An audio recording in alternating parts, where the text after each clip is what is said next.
Boa noite, pessoal, treinadores, professores, fisioterapeutas, estudantes de treinamento. Estamos iniciando mais uma short live e hoje será o episódio 8, do Kowalski 2.0, e hoje a gente tem um tema muito interessante que há algum tempo o pessoal está me pedindo, que é a questão de interligar a parte de força na sala de musculação com o controle de carga, principalmente o controle de carga dentro do processo de Return to Play, RTP, né? Então aí pode ser RTP, Return to Performance, Return to Play, ou RTS, Return to Sports, tá? E eu fiz uma revisão esses 2-3 dias agora, principalmente de um autor que tem um tema já consolidado, né? Um autor que tem um tema consolidado, que é o Matt Taberner, né? Um PhD, né? E o Matt Taberner, ele trabalha com Return to Play, principalmente esportes coletivos, né? Futebol e basquete. E ele tem hoje a parte de... tem alguns artigos, conceitos, né? Do tema de CCC, né? O que seria o CCC? Control Chaos Continuum. Né? Control Chaos Continuum. Basicamente são 5 fases progressivas, principalmente quando a pessoa sai da fisioterapia e retorna às demandas de intensidade, e volume, principalmente de maneira metabólica. Então tem todo um controle quantitativo e qualitativo de carga. E eu dei uma lida no principal artigo dele, que é de 2019. O artigo de 2019 é sobre a visão toda em cima de um exemplo de um jogador de futebol num retorno, um RTP de 6 semanas de posterior de coxa no futebol, né? E aí ele apresenta a ideia geral do control chaos contínuo. E por que isso é interessante? Porque eu vou citar rapidamente qual é o breve currículo do Matt Taberner, porque ele faz um elo de ligação entre os programas mais tradicionais e esse entendimento da imprevisibilidade, né? Essa parte da variabilidade de coordenação, dessa parte de condicionamento baseado em pequenos jogos, em ações reais, coordenativas, intensas, reativas no solo. Então ele tem um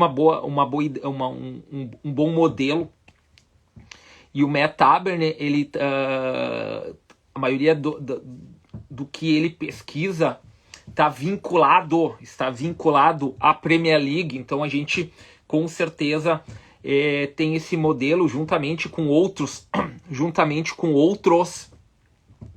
pesquisadores, né, da escola francesa, escola espanhola, né, o Bouchet, o Morin, o Mendegucia, todo esse pessoal publica muito. E como a posterior de coxa é uma lesão que eu fiz uma live um tempo atrás, umas 3 semanas atrás, com o PhD Haroldo de Souza. Essa live está salva, 90 minutos, no canal do YouTube do Instituto Biodesp, né? 90 minutos a gente discutiu a questão de como entender a prevenção e reabilitação da posterior de coxa.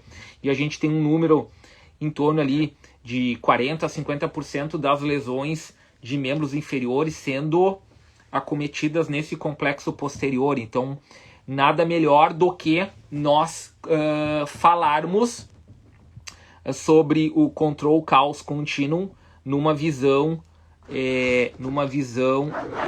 muscular, principalmente da posterior. Isso não quer dizer que no artigo de 2019, que é o artigo base, ele não fale de outras musculaturas, ele fala de quadríceps, ele fala de adutor, ele fala de panturrilha, ele fala de recuperação de LCA e também, acredito, reto femoral, talvez quadríceps, enfim, tá? Então vamos lá. E aí eu também dei uma lida num artigo agora de 21, 22, dois artigos, 2021, 2022. Ah tá, tem o dado aqui, ó. Na Premier League, nós temos um dado, isso aqui foi da live com o professor Haroldo Souza, né? Que tá lá no YouTube, foi fantástico. Nós temos em torno de 19, 20% das lesões da Premier League são posteriores e no Brasil 41%, tá? 41% no Brasil. E do dado de 21, 22, a temporada, 19% na Premier League. Mas não é essa a questão. E o que é interessante que vem ao encontro, né? Então só corrobora com principalmente o que eu bato na tecla. Se você, hoje é o episódio 8, episódio 8 do Kowalski 2.0. Se tá tudo salvo no meu feed aqui. Se vocês passarem os olhos nos anteriores e só lerem os títulos, tá? O Matt Taberner tem essa ideia, né? Tá tudo certo, né? Eu dei uma lida, totalmente coerente. Esse estudo que eu vou mostrar rapidamente tem 5 fases, né? 6 semanas em média de duração. Vocês sabem que a média é uma ideia de uma zona aproximada que a gente pode iniciar uma programação, só que as variações são totalmente individuais e específicas, ou seja, a média não existe. Então, nessa média de 6 semanas, né, nessas 5 fases, em 2019, o Taberner apresentou uma ideia muito coerente do control caos contínuo, mas com uma pegada metabólica, né? Principalmente por usar GPS, obviamente, um controle para ferir, se vocês já escutaram em outras análises, para controlar a carga externa e dando ênfase em que? No volume total, tá? Olha as ênfases, tá? Isso aí tá no artigo de 2019. E aí no artigo de 2021-22 é específico para modalidade esportiva. Aí tem um de basquete e tem um de return to play ou return to performance de futebol. Olha que legal, tá? E eu dei uma olhada e tá bem coerente com o que outros autores publicam, tá? E aí a pergunta olha só, que eu vou entrar daqui a pouco, mas por que as lesões continuam altas se tá coerente o return to play, né? E já vou falar isso aí daqui a pouco. Então, esse GPS controla de forma quantitativa o quê? O volume total, né? O volume total em metros, em quilômetros, né? E aí, qualitativamente, né? A gente começa com volume mais de para criar um controle, né? E depois a gente vai colocando, e já estou falando um pouco da teoria control caos contínuo, a gente vai aumentando a imprevisibilidade, que ele chama de caos, né? E aí colocando aceleração, desaceleração, speed, velocidade e também mudança de direção.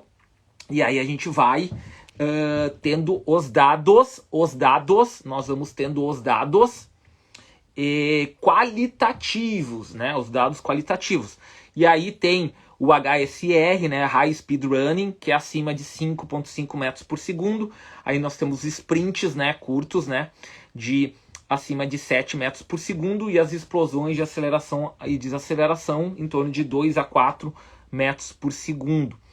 Então, por que isso está correto, mas na minha avaliação precisa ser aprofundado? Não na minha avaliação. Na avaliação, isso é uma ideia muito do que eu vou estudar agora, daqui 2 semanas.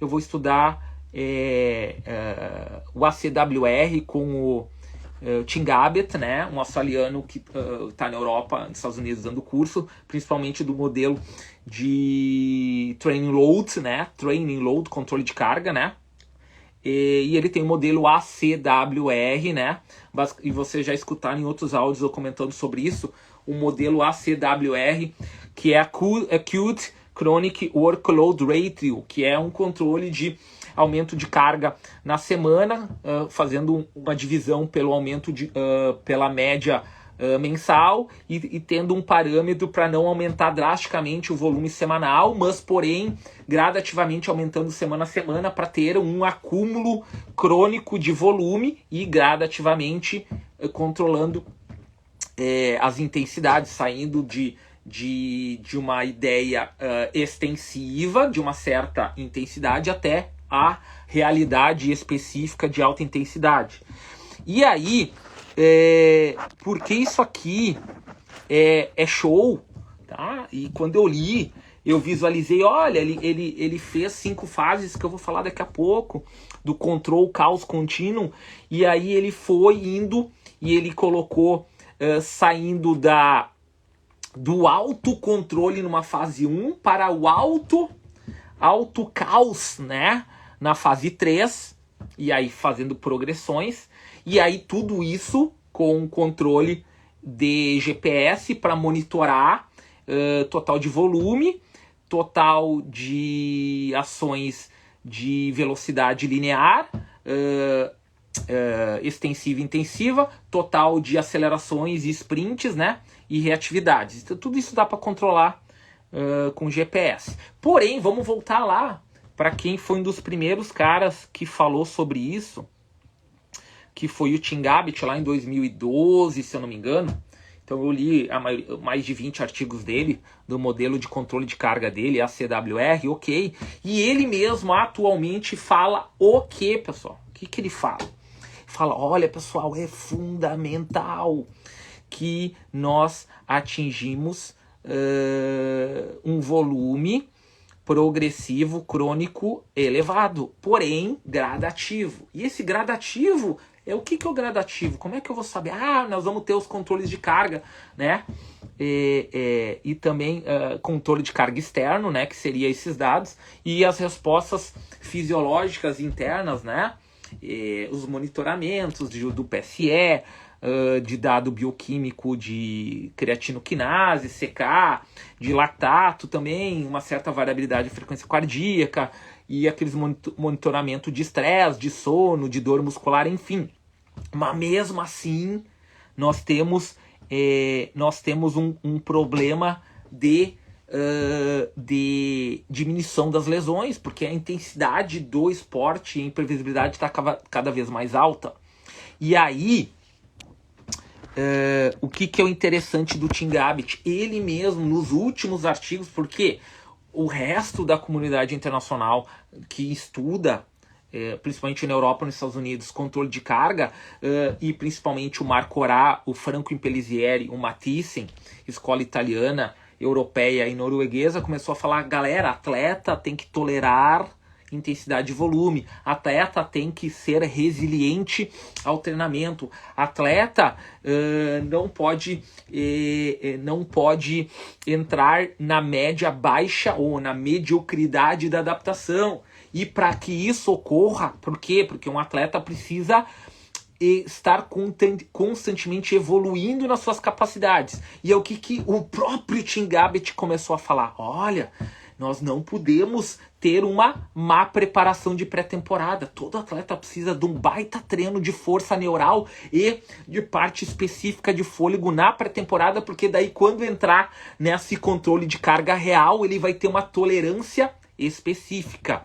E o que o Impellizieri agora nos últimos artigos bateu na tecla? Beleza, cada análise é individual, esses dados são fundamentais para uma visão global, porém o foco do atleta é ser o quê, pessoal? Tolerante ao treino. Ponto. Então essa é a conclusão 2024, né? E por que eu tô falando do Matt Taberner, que eu vou falar daqui a pouco do currículo dele, que eu vou ter aula com ele, com o Tim Gabbett, eu vou ter um curso de 2 dias, que é todo esse monitoramento de carga dele em Frankfurt, na Alemanha, e na outra semana eu vou para Manchester, né, no Etihad Stadium, né, vai ter todos os cientistas, fisioterapeutas e preparadores físicos de esportes, principalmente coletivos, da Europa, e o Matt Taberner vai ser um dos palestrantes que vai falar sobre como entender essa questão do RTP, Return to Play, em esportes performance. E aí, o que o Impellizieri bateu em cima? Isso é o que eu tenho falado nas minhas mentorias, o que eu tenho falado nas minhas lives e o que eu tenho falado presencialmente nos meus cursos Experience, né? Que nós estamos no momento de melhorar, obviamente, as prescrições esportivas para dar mais qualidade às prescrições de transferência. Especificidade é diferente de transferência, vocês já sabem disso. Então, todo esse formato de chegar no caos, né? Com alto caos. O que é o alto caos? Alto caos é quando o volume e a intensidade estão num limite para criar a finalização da adaptação, né? Não dá para chegar lá no final do return to play e o cara tá com alto caos, ou seja, imprevisibilidade, intensidade e um volume baixo. Eu tenho que fazer, e aqui tem um dado, o volume que eles sugerem é chegar até acima de 70% do volume do jogo, né? Então, tipo, para retornar, tu tem quase ter um volume alto junto com a imprevisibilidade da intensidade real da modalidade, que eu já vou falar daqui a pouco. Então, o que o Impellizieri falou, né? Falou que nós precisamos deixar, e aí vem a fenômeno da fadiga mecânica, de 2018, do Edwards, e aí tanto o Matisse como o Impellizieri e o Marcorá batem muito na tecla. Isso aí, na verdade, corrobora ou na verdade, o entendimento de prescrição de treinamento é tudo integrado, tá, cara? Então isso do Impellizieri, para mim, é um complemento para isso aqui do Matt Aberner. Então as coisas não se excluem. O Matt Aberner, se vocês verem esses artigos, os dois, o de 2019 e o de 2022, ele cita a questão de força e a questão de potência, mais dizendo assim, precisa de força isométrica, precisa de força excêntrica, precisa de reequilíbrio entre os membros, precisa de RFD. Ele cita. Isso é importante. Ele não fala qual método nós vamos trabalhar. E aí que é, na avaliação do Impellizieri, o grande detalhe. Como evoluiu muito o treinamento de performance, todos os atletas estão muito velozes, explosivos, reativos, aceleração e desaceleração. E esse entendimento de controle de carga é muito entendimento de fadiga metabólica. E tá tudo certo. Eu preciso retardar a fadiga metabólica aumentando a intensidade, aumentando o volume. Porém, o próprio Impellizieri comenta que ele acha uma estratégia altamente viável que nós, diferente e se a gente estudar os modelos de periodização que eu falo nas mentorias, nas lives, peguem a ideia do treinamento do Verkhoshansky de bloco, peguem a ideia do modelo de biológico adaptativo do Bondarchuk, pegue a ideia complexa citado principalmente pelo Franz Bosch, pegue a ideia de adaptação por camadas, né, ecológica, né, primeiro intramuscular e depois intermuscular. Então, elas se confundem, por quê? Porque a ideia geral é a mesma, a aplicação de que forma a adaptação dos exercícios, das transferências com exercícios gerais ou exercícios específicos que são diferentes. Então, o que é a ideia geral que nenhum modelo adaptativo vai contra? Que a estrutura precede o movimento. Isso quer dizer o quê? Quanto mais eu conseguir adaptar corretamente ou ampliar o que o Impellizieri fala, ampliar a resiliência do tecido músculo-tendíneo ao estresse do movimento coordenativo explosivo específico. Isso quer dizer o quê? Que eu tenho que aumentar muito, elevar de uma maneira muito grande a força estrutural de todas as conexões músculo-tendíneas articulares para daí criar as variabilidades do caos. Então, eu estou citando o Matt Aberner, mas de uma maneira eu estou explicando toda a adaptação com outros autores, que ele nem citou. Então, o return to play, na maioria dos casos,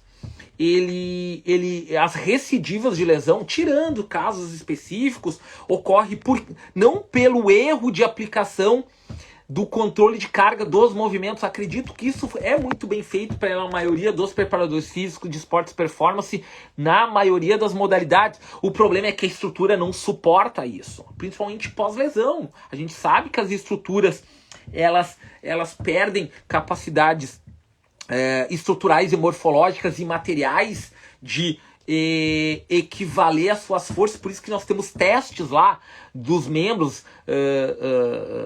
de assimetrias para ver se no membro lesionado ele já retornou pelo menos a 85%, no mínimo 85% da força do seu membro contralateral não lesionado, tá? Mas aí, vamos lá, antes de entrar um pouco mais a fundo aqui no que seria essas 6 fases do Matt Taberner, e também falar que ele faz o controle de carga do movimento. Vocês vão notar que é baseado no movimento: aceleração, desaceleração, mudança de direção, explosão, gesto motor geral, gesto motor específico coordenativo e controle desse volume total. É isso que o Control Chaos Continuum preza.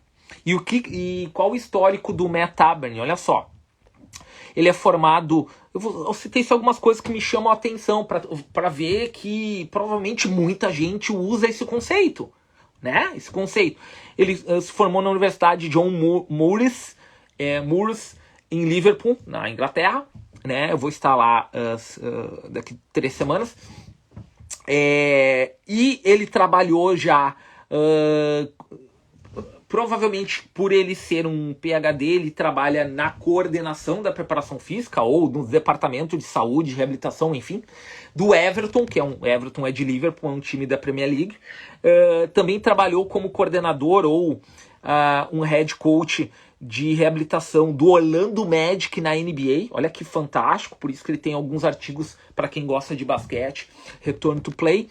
Também trabalhou no Vancouver Whitecaps, que é um time da MLS, né? MLS, o futebol do soccer. E hoje ele está no Manchester City Academy, que deve ser um suporte do time do Manchester City. Então ele está dentro de um nível, vamos dizer, ele está no nível classe A do mundo. E esse Control Chaos Continuum é citado por várias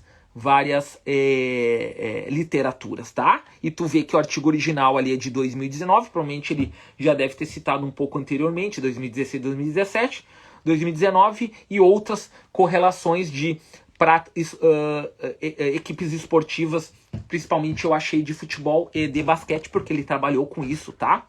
Então, quais são as fases que ele coloca? Olha só, é simples, tá? A ideia dele é sair, olha que como as ideias se encaixam, e a gente pode colocar qualquer modelo de periodização aqui, vai dar certo, tá? Ele sai de um high control, que é quantitativo, que é a fase 1, e termina num high chaos, que é qualitativo, que é baseado em neurocognitive challengers, ou seja, desafios neurocognitivos. Isso quer dizer o quê? O que todo mundo hoje trabalha, variabilidade específica, coordenativa, real do gesto motor da modalidade, enfim. E as 5 fases são quais? Olha só, eu vou citar o exemplo do artigo original dele, que são 6 semanas de recuperação de posterior para futebol, né? A primeira fase seria uma fase de high control, né? A segunda fase é moderate control. Então essas 2 fases bem quantitativas, né? Então nessas 2 primeiras fases, olha só, na primeira fase ele vai trabalhar com corridas lineares de média intensidade e um trabalho de aceleração, desaceleração e mudança de direção de baixíssima intensidade, que é aquela fase inicial que o cara recém saiu da fisioterapia. Lá no artigo, lá, se vocês abrirem, ele tá aberto, tá? Se vocês clicarem lá, Matt Taberner 2019, Control Chaos Continuum, vocês baixam. Qualquer coisa me chama no inbox aqui no meu no meu privado aqui do Instagram, eu mando o artigo pelo WhatsApp para vocês, tá? Numa segunda fase em que já começa sai do high control para moderate control, começa o que? Trabalhos de mudanças de direções um pouco mais específicas, um pouquinho mais intensas, trabalhando com algum tipo de giro, né? E também as corridas começam a sair de uma corrida mais básica de fôlego, né? Linear, para corridas de fartlek. O que é fartlek? É jogo de velocidade, né? Jogo de velocidade é quando a gente alterna as velocidades e de intensidades médias para intensidades baixas, né? Sem caminhar. Aí nós começamos a entrar num momento interessante, que é quando ocorre um equilíbrio entre o controle e o caos, mas ainda o controle está levemente superior ao caos, seria a fase 3. Nessa fase 3, o que acontece? Olha só, começa muitas tarefas, né?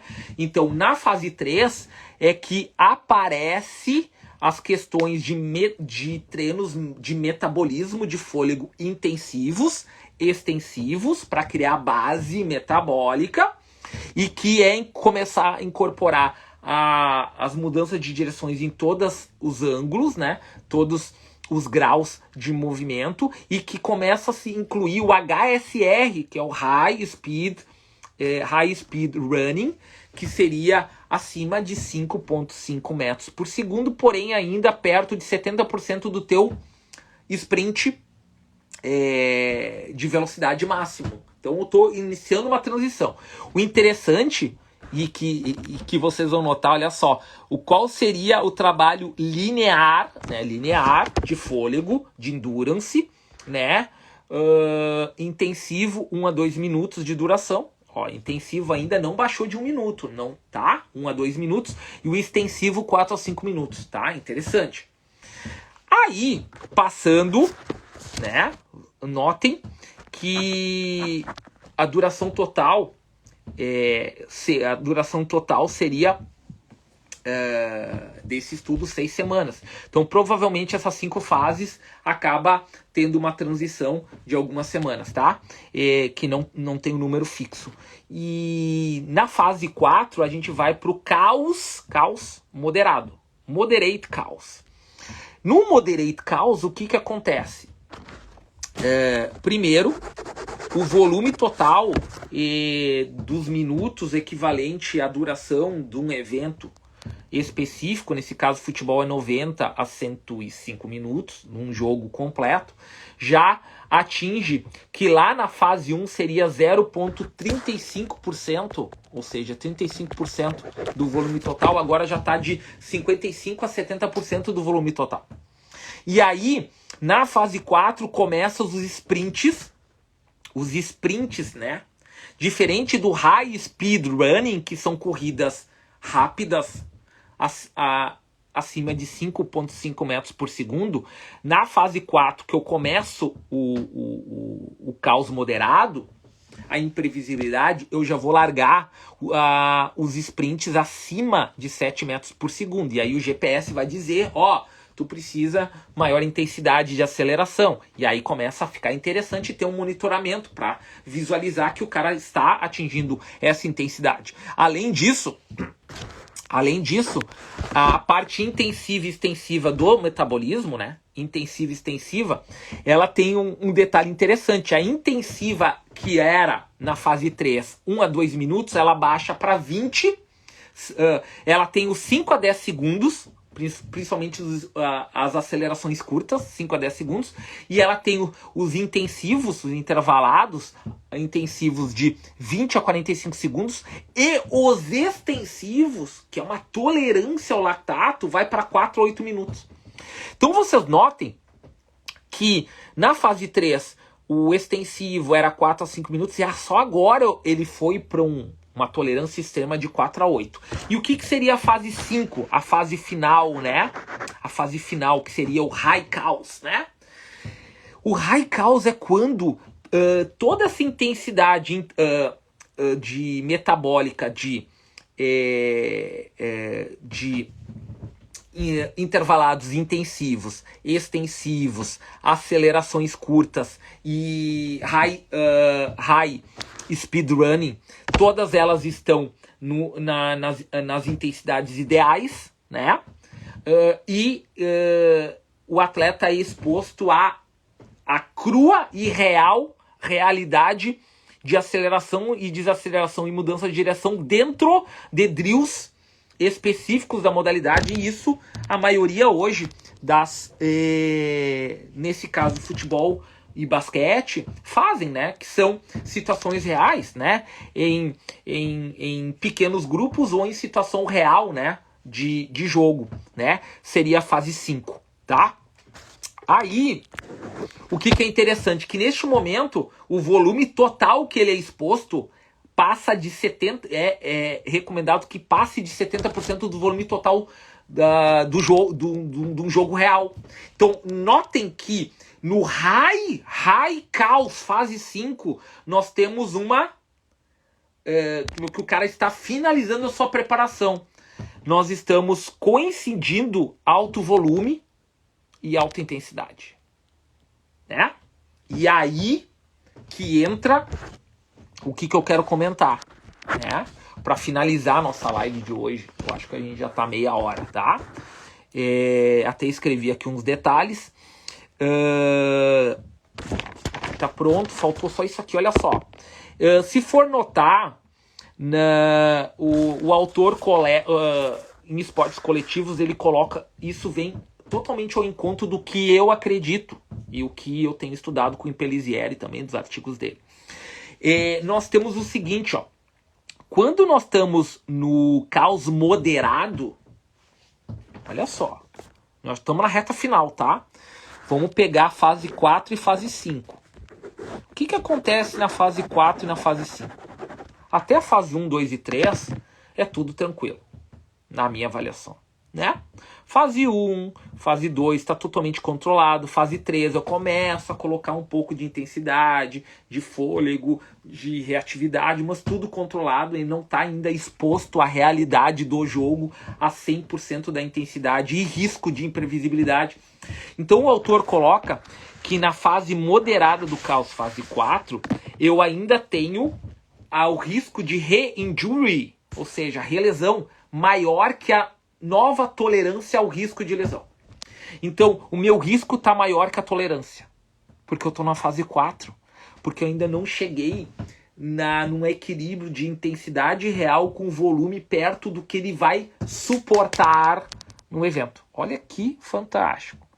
E aí, ele recomenda que nós precisamos fazer uma finalização de retorno à fase 5, que é chamado de interação full time, interaction full time ao high caos, que é a ação de jogo real, primeiro de uma maneira parcial e depois de uma maneira total. E aí ele coloca que quando eu faço um retorno parcial, né? O que é parcial? Eu ainda faço uma transição da fase 4 para 5. Eu não vou agora, nós vamos para a fase 5 e tu vai ter que suportar o volume e intensidade. Eu vou expondo ele principalmente não pela intensidade, e sim pelo volume, ainda gradativamente cuidando muito os intervalos recuperativos para ele não ter fadiga nem metabólica e nem mecânica. E aí existe um equilíbrio entre o risco de relesão e a tolerância, e somente quando ele for exposto o volume ideal e a intensidade 100% específica do high caos, em que a tolerância à relesão vai ser maior que o risco da relesão. E faz todo sentido. E aí, tem uma parte legal aqui, que ele coloca numa visão, isso tem que dar uma olhadinha também no artigo para ficar um pouco mais claro. Ele coloca assim, olha só, qual seria a ordem das principais aplicações de capacidades, principalmente nas fases de high, caos, né? Moderate e high caos, tanto parcial como full time, para finalizar a fase 4 e 5 da recuperação. Ali a fase 3, 4 e 5, fase final, porque ali é o grande estratégia. Então, ele coloca que as primeiras ações a gente foca muito em questão intensiva, de intervalados e metabolismos intensivos, como eu citei ali, e no próximo dia um pouco mais extensivos. Então, olha só o que ele pensa. Se a pessoa está preparada, ele está com neural drive, né? Fresh neural drive, toda a questão de recrutamento da unidade motora, de resposta neuroendócrina está limpa, numa primeira aplicação, num raciocínio, aplicar. Vamos botar o exemplo ali durante a semana. Vamos pegar terça, quarta, quinta e sexta, né? 4 dias em row, ou terça, quarta, sexta e sábado, né? Enfim, o primeiro dia seria ações intensivas, né? Depois, ações extensivas. Então, qual seria a grande diferença? As intensivas, nesse momento, eu ia estar lá de 5, 10 segundos, no máximo a 20, 45, como eu sempre falo, intervalos recuperativos, dando sustentação de qualidade na intensidade. E no próximo treino, que eu já dei uma boa recrutada, uma boa qualidade de intensidade intensiva, eu faria alguns tipos de treino um pouco entrando na zona de lactato, né? Um pouco mais extensiva, ali de 1 minuto, talvez a 1 minuto até 2, 3, 4, conforme a minha necessidade. E os próximos treinos aí, né? Seriam, porque essas duas seriam chamadas de aquisição. O que é aquisição? São treinos em que eu estou ainda desafiando o corpo a melhorar, né? A ter que adaptar. Já a parte de tapering ou de manutenção, isso aí tem vários artigos falando sobre a diferença, principalmente o Bouchet. Bouchet é o cara que um dos que mais publica sobre intervalado no mundo, né? Bouchet. E ele fala sobre os intervalados de aquisição e os intervalados de manutenção. E os de manutenção são baseados em intensidade de velocidade, speed e reatividade. Aí as pessoas ficam pensando, mas professor, não entendi.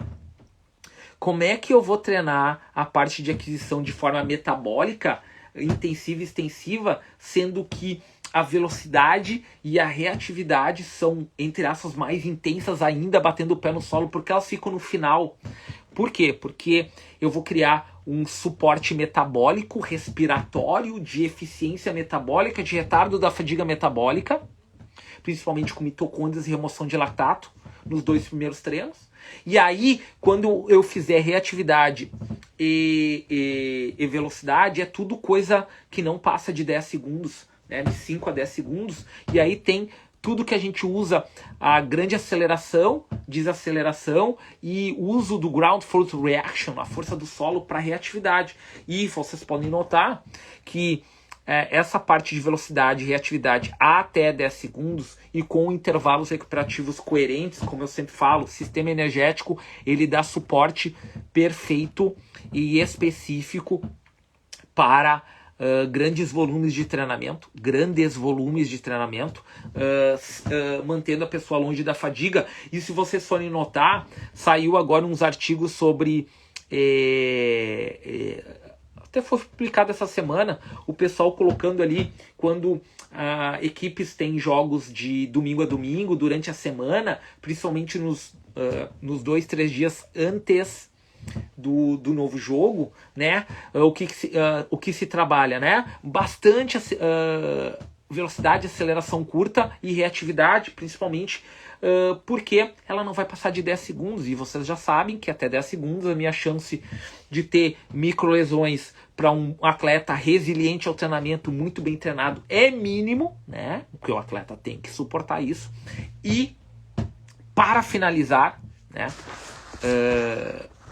Que eu acho que é o mais importante, aonde na minha avaliação está o grande diferencial para os próximos 10 a 15 anos, né?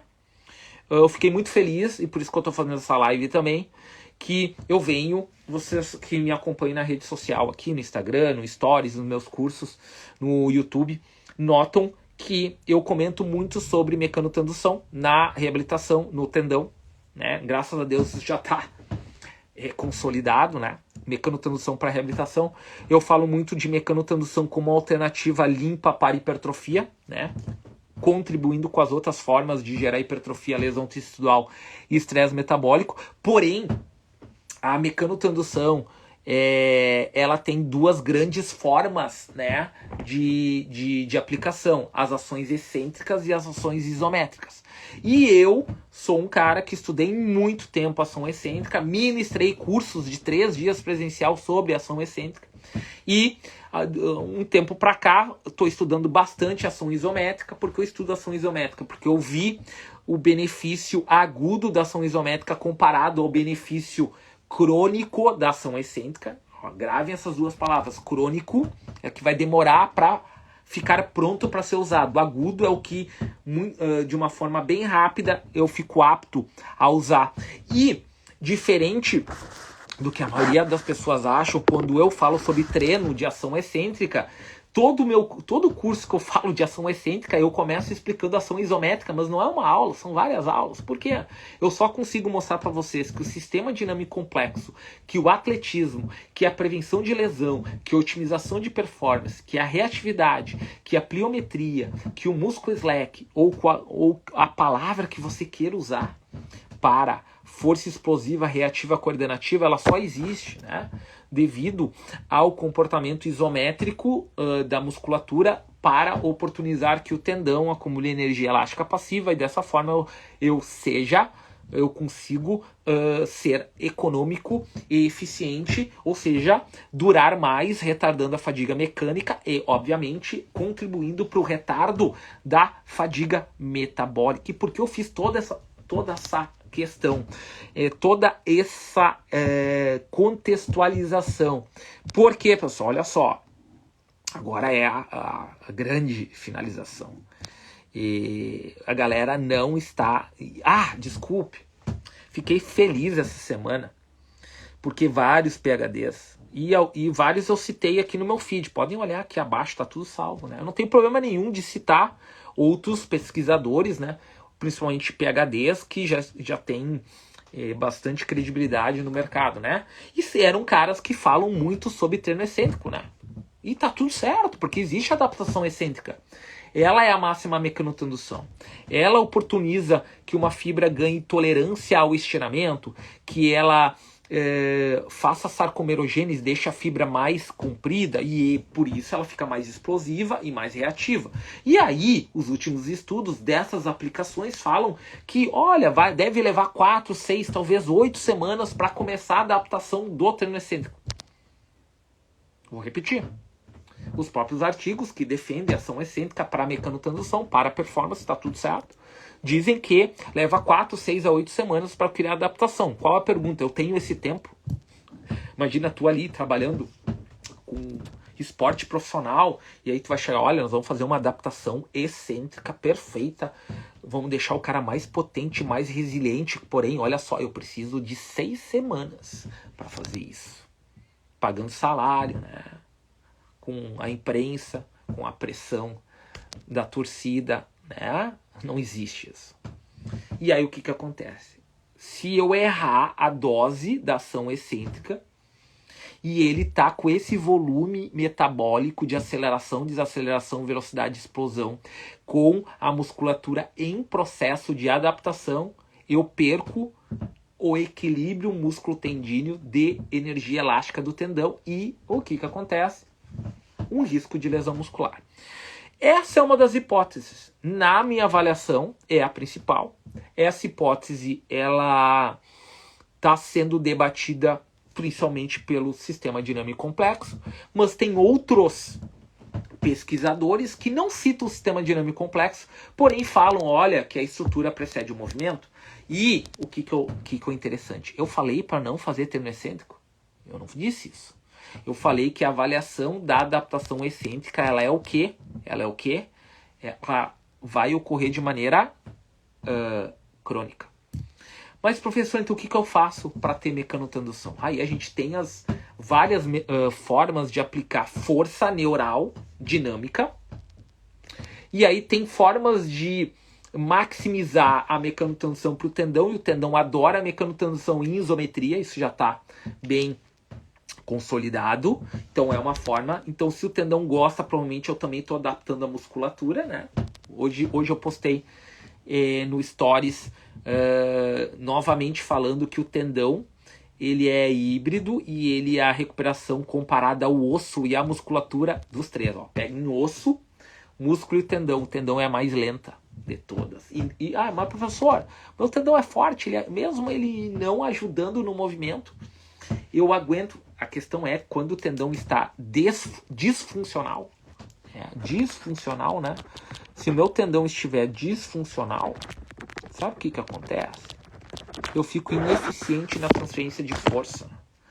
E aí eu aumento o risco de fadiga mecânica, que aumenta o risco de lesão muscular quando eu entro em fadiga metabólica. É uma coisa puxa a outra. E por que eu estou falando novamente isso aí? Porque os artigos, os atuais, poucos batem na tecla de que nós temos que ter uma atenção gigantesca no treino de força. E tudo é força. Esse é o fantástico da coisa. E aí a gente começa a viajar. Tudo é força. Coordenação é força coordenativa, né? Treino de resistência com carga leve é força de resistência, que vai gerar estresse metabólico, que vai gerar força hipertrófica. Treino de mecanotransdução excêntrica é força excêntrica que vai adaptar, porém é crônico. E aí a gente tem algumas formas de fazer isso um pouco mais rápido, com uma recuperação de 6, no máximo 24 horas, talvez 36 horas se eu fazer um volume muito alto. E é o treino de força neural dinâmico, ou força neural isométrica, ou alguns modelos híbridos. Tem um modelo muito top hoje que é chamado EQI, Eccentric Quasi Isometric, e não se baseie muito com a questão excêntrica. Eccentric Quasi Isometric seria um híbrido entre uma força neural. Todo mundo sabe o que é o treino de força neural, é quando eu treino 3, 4, no máximo 6 repetições com uma carga ali acima de 80% a 85% de uma RM.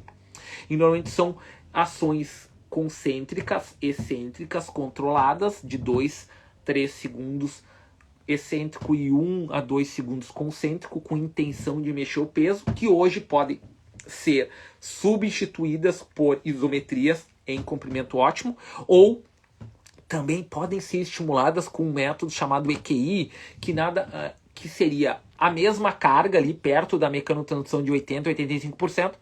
Pessoal, procurem aqui, ó, EQI Dustin mesmo, né? Oranchuk, tá? Um PhD citado pelo mundo inteiro.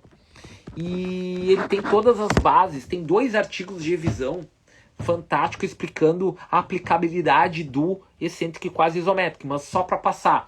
São séries dentro da zona neural, de 4 a 6 repetições, com carga de zona neural, 80% a 85%, porém, eu dou uma ênfase principalmente na metade da amplitude, né, que seria descendo da parte contraída, vamos pensar no agachamento, no afundo, no leg press, da parte que eu inicio o movimento contraída, até em torno da metade da amplitude, um pouquinho mais, um pouquinho menos, e ali eu fico fazendo movimentos com amplitudes reduzidas, em torno de 20, talvez 30 graus, né? 20, talvez 40 graus. Então eu fico fazendo movimentos concêntricos, slow, né? Concentrados nessa amplitude, e essa amplitude ela favorece bastante ao ganho de força. Por ser na amplitude intermediária, ela é top. Por que na amplitude intermediária é a top?